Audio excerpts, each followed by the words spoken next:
Hey, friend, welcome to today's podcast episode of Everyday Imperfect. Today is a very special day. It is our 30th episode. Can you believe that? 30 episodes that we have been able to release since we started this. To be honest, the Lord impressed upon me years ago that I needed to be doing a podcast, and it just worked out at the right time last year that my husband and I were able to start working on Everyday Imperfect as a podcast. Now, what we're doing today, since it's our 30th episode, is we're going back to the beginning and reminding not just you guys, but ourselves of why we started this podcast. We've learned a lot since then, things from the tech side and how awesome my husband is at learning technology to help me out with this. And then also things like how to encourage someone that we can't see, but that we know is still listening to the words that God gives us. So thank you for joining us for 30 episodes. I pray we'll have 300 more episodes.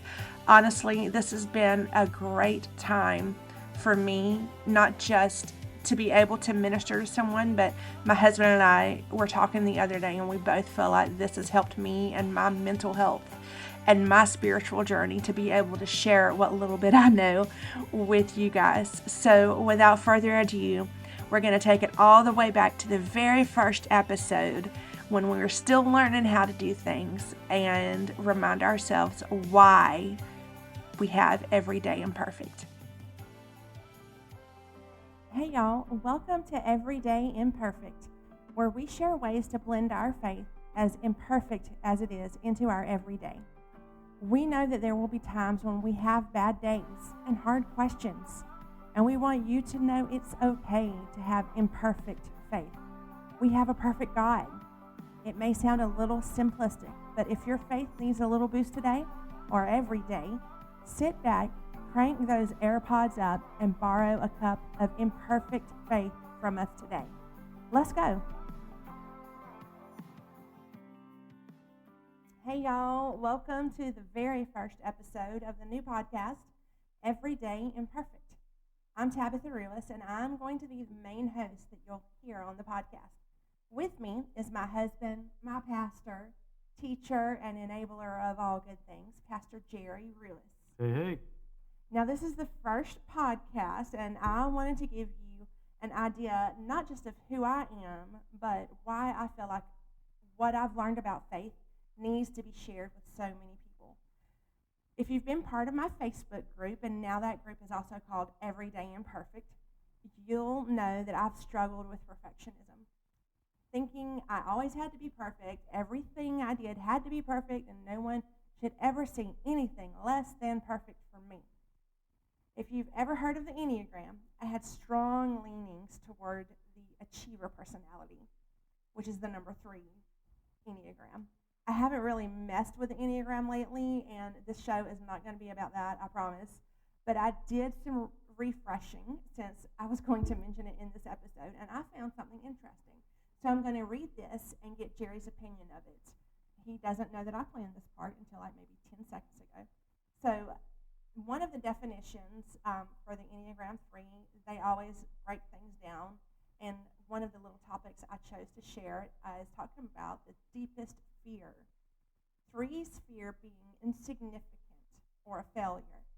To cope with this fear, they look for ways to win in life, reassuring themselves that they are valuable. Their core motivation. Type 3s are motivated by a need for attention and admiration. They strive to be successful and significant to avoid feeling worthless. So, Jerry, hearing that and looking back to who I was like this time last year, what do you think? Yeah, I think that's spot on. I mean, you were driven. It's like with your business and things of that nature, you really strove to have recognition. And I think that's how you that's how you evaluated yourself. Yeah. If you didn't have those physical accomplishments, like the postcard that had your name on it as being a leader, Yeah, you totally. felt less than what you should feel. So yeah, I think it's spot on. Yeah. So now the question is, for our listeners, what does that have to do with my faith? Well, that personality flaw bled over into my relationship with God. See, I wound up facing a really, really hard time, and through that mess, wound up really doubting everything. And when I say everything, I mean everything. Y'all, being a Christian has always been a part of who I am. I love the Lord. I love to worship Him. I love being able to do His work. And I love loving His people. But I got to the point, which I go into way more detail about what I faced that caused this crisis in my book. We don't really have time to go here to do that now. But I got to the point where I was literally wondering, was there even a God? Was I even saved? What if when I die, I find out that there's really nothing and I've been wasting my time? What if I've done something to cause God, if He's there, to turn His back on me, and I find out later that I've been terribly mistaken? I mean, I had hard questions, y'all. And then came the guilt, because I'm supposed to be a good Christian, a minister, a pastor's wife, raising my boy in the ways of the Lord, and I don't even know if He's there. Can He even hear me when I pray? When I couldn't pray, did He even care? Well, it got to the point that I was invited at one of the lowest times during this process to a retreat, a women's retreat that was taking place deep in the mountains in North Carolina. And it was a women's retreat. A friend of mine had asked me to go, and I just knew I was going to say yes. When I went, I had so little faith. I wanted something to happen, but I wasn't sure that anything at all would happen. So what wound up happening that first night, we had a worship service, and the person who spoke wound up inviting us to come to the altar. They had a prayer team up at the altar, and we were invited to come if we needed to ask for prayer. And at this point, I'm just like, well, I might as well go up there, because it wasn't that I had stopped trying. I just stopped believing that anything I tried was going to make a difference. Hey friend, I just wanted to take a second and tell you about something that still seems almost unreal for me. My first book, Beyond the Shadows of Doubt, Imperfect Faith for Perfect Peace, is available now on Amazon. My editor calls it a memoir and spiritual growth book, but honestly, it's just my testimony. Some of you know I went through a really dark and deeply hopeless time with my faith, and yes, it was even while my husband and I were still ministering. And this book is what the Lord taught me about real faith in Him. I get pretty vulnerable in this book, wondering if everything I believed and everything I built my life on was a lie, or if it was even worth it. But I pray the lessons I learned going through this valley of the shadows of doubt is what will help you get through your own times of doubt and heavy questioning. We'll put the link in the show notes, so grab your copy today, or maybe grab a copy for a friend who needs a little hope in their shadows today.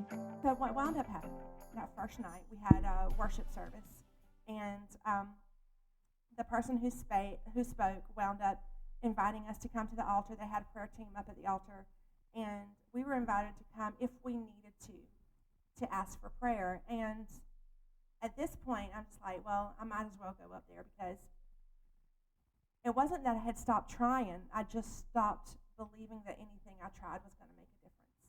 But I went on up there, and I asked these ladies to pray for me, and there was a pair of ladies that were kind of there for me to ask. And I told them a little bit about myself, just that I was a pastor's wife, and I've been going through some mess. We have had some family difficulties, and I needed help with my faith, because I didn't know if it was there anymore. And of course, they prayed. They were so sweet praying. One of them even asked, "Is it okay if I touch you when I pray for you?" And of course, I was like, "Oh, yes, please," And so she just held my hand and prayed the sweet, sweet, genuine prayer. And the other lady with us prayed as well, And it was while we were praying, I was like boo-hoo crying while we were praying. And while they were praying, I was just kind of praying, "God, I need help. I can't keep doing this. I need help. I need something." And it just fell in my spirit, and I don't use that phrase lightly, but it just fell into me, the phrase, faith is a decision. Faith is a decision. Faith is a decision. So let me ask my pastor, what do you think of that phrase? I like it. I mean, what hits me is there is a gift of faith, but just to put it in the box of faith being a decision takes it out of the realm of having to wait for it. Yeah. I own this. This is something I decide. This is something I can do. It doesn't depend on outward stimulus. It's something that I have control over. Yes. I can choose Yep. to have faith Yep. simply because it's my decision. Oh, yes. Yes. And sometimes we have to make that decision over and over and over again. Sometimes about the very same thing over and over again. Yeah. You know, as many times as the enemy tries to make us not, then we need to be just as stubborn as Satan is and and keep on. That's right. That's right. Yeah, good stuff. Mm-hmm. I remember it came to me right about the time that we were closing in prayer with these ladies, and I remember going back to my seat and thinking, faith is a decision. And I was just mind blown. I wound up sitting there for quite a while, still crying, like I could not stop crying, but just running that over and over in my mind. Faith is a decision. Holy cow. And so when I came home, nothing really crazy changed. I mean, it was still the same. We were still dealing with the same issues with my son, and my husband was still struggling in his way. But I could not get that out of my head. Faith is a decision. And I didn't even tell Jerry about that for weeks after it because I just had to chew on it a bit. So I started looking into faith and how to build your faith and what does God say about faith and what about other people's faith. And I realized through all of that me having questions and doubts even doesn't scare God away. My questions and my faith, my disbelief or my doubts, it doesn't change who God is. He doesn't think any less of me just because I ask hard questions or just because I don't have that very perfect, unwavering faith every single day. His grace is sufficient. It's not so much that it smothers everything in our life so that you don't experience real life, but it never, ever runs out when you need it either. It's exactly what we need when we need it. He doesn't put conditions on that by saying, if you believe and never question, you'll have grace. If you believe and never doubt, you'll have everlasting life. Nope, sis. We just have to believe, as imperfect as we are, that he is exactly perfect enough for us. So, friend, let's stop pretending that we're all perfect. We're not. He is, but we are not. Now, that is where everyday imperfect has come from.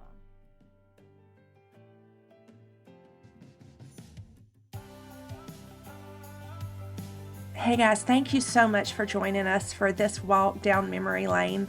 God has so much in store, not just for this podcast, but I believe for every one of you listening. So don't forget to tune in next week. We try to drop an episode every single Tuesday. But tune in next week for episode number 31. God's already laid something special on my heart to share with you, and I pray that you guys have an awesome week. Until then, have a great day.